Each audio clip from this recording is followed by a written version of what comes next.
What's going on, Diablo 2 fans? My name is Debrunski, and today I'm going to cover everything that you need to know about farming the Countess in Diablo 2. In my opinion, the Countess is the best single source monster to farm up to and including an Rune in Diablo 2. Now, a lot of this information, it's really not going to be anything groundbreaking for you veteran Diablo 2 players, but I really think a lot of newer or returning players are going to learn a lot of information from this video. And hey, there might even be the chance that a veteran player might learn the odd thing or two from this video. So guys, I really hope you enjoyed this one, but let's jump in. So let's start with the basics. Who is the Countess? Where is she located? And what makes the Countess so special? The Countess is a super unique boss that is located on the 5th floor of the Forgotten Tower, a dungeon map that is beneath the Black Marsh in Act 1. Her quest, which is referred to as the Forgotten Tower, is activated by reading the Moldy Tomb, which is located in the Stony Field of Act 1. And so it came to pass that the Countess, who once bathed in the rejuvenating blood of 100 virgins, was buried alive. And her castle, in which so many cruel deeds took place, fell rapidly into ruin. Rising over the buried dungeons in that god-forsaken wilderness, a solitary tower, like some monument to evil, is all that remains. What makes the Countess so unique is that she has two specific drop tables. The first being her monster item drop table, and the second being her modified rune drop table. Her special rune drop table makes her arguably the best monster in the game to target low and mid-tier runes up to and including Ist. The Countess is also the only source of Terra keys in the game which are required to activate the Pandemonium event, also known as Uber Tristram. The runes that she can drop varies based on the difficulty setting of the game. On the normal difficulty setting, she can drop anything from an L rune to a Ral rune, thus making the Countess an excellent target for early game rune farming to make starter rune words like Leaf or Stealth. On Nightmare, she can drop anything from an L rune to an Isle rune off of her special rune drop table. She is also capable of dropping a Lum and Co rune from her monster item drop table, but the odds of these two runes dropping are significantly lower than the odds of runes from her rune drop table. And finally, on Hell difficulty, the Countess can drop any rune from L to Ist off of her special rune drop table, while her monster item drop table is capable of dropping up to and including a low rune.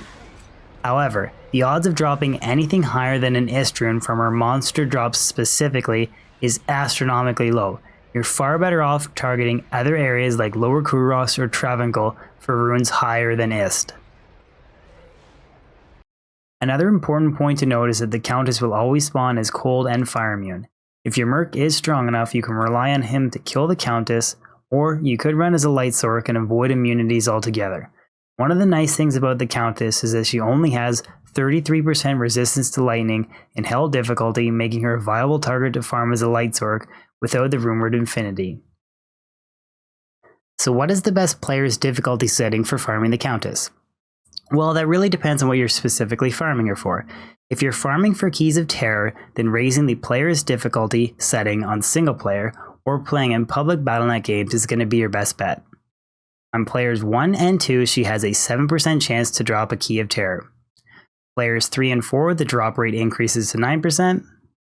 On players 5 and 6, the chance to drop keys raises to 9.6%, while on players 7 and 8, you have a 9.8% chance to drop a key.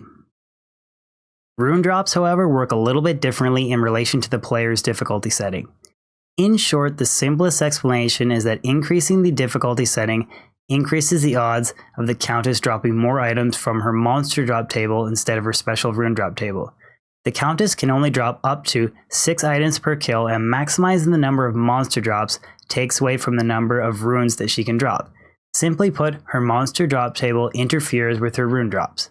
As a general rule of thumb, if you're farming the Countess for runes specifically, you will have better odds on the lowest player's difficulty setting. And if you're really lucky, you will find that elusive Ist rune. Unfortunately guys, I only have a screenshot and not clip footage, so you'll have to take my word that this Ist rune is legit. Well guys, there you have it. That's my comprehensive guide on farming the Countess in Diablo 2. Again, like I said in the intro, nothing crazy or groundbreaking in this video, but hopefully you guys potentially learned something new. Maybe not so much for you veteran Diablo 2 players, but I kind of make videos on both ends of the spectrum for newer players or for guys that are really experienced in Diablo 2. Anyways, guys, if you could give this video a thumbs up if you enjoyed it, I'd really appreciate that. And even consider subscribing if you're new to my YouTube channel. And also, guys, I've left a link in the description below for my Diablo 2 Discord that I have. It's a awesome growing community. We have all kinds of really knowledgeable Diablo 2 members there. So if you guys would like to join that community and be a part of it, that would be amazing. But guys, thank you so much for the continued support of my YouTube channel. I really appreciate it. I do see all the comments that you guys put on my videos. I do my best to try and reply to them, but it's kind of tough now that I'm getting so many of them. But guys, I just really wanted to point out that I do see all the really nice comments that you guys leave, and I do really appreciate it. But that's everything for today, guys. Peace out, and I'll see you on my next stream or Diablo 2 video.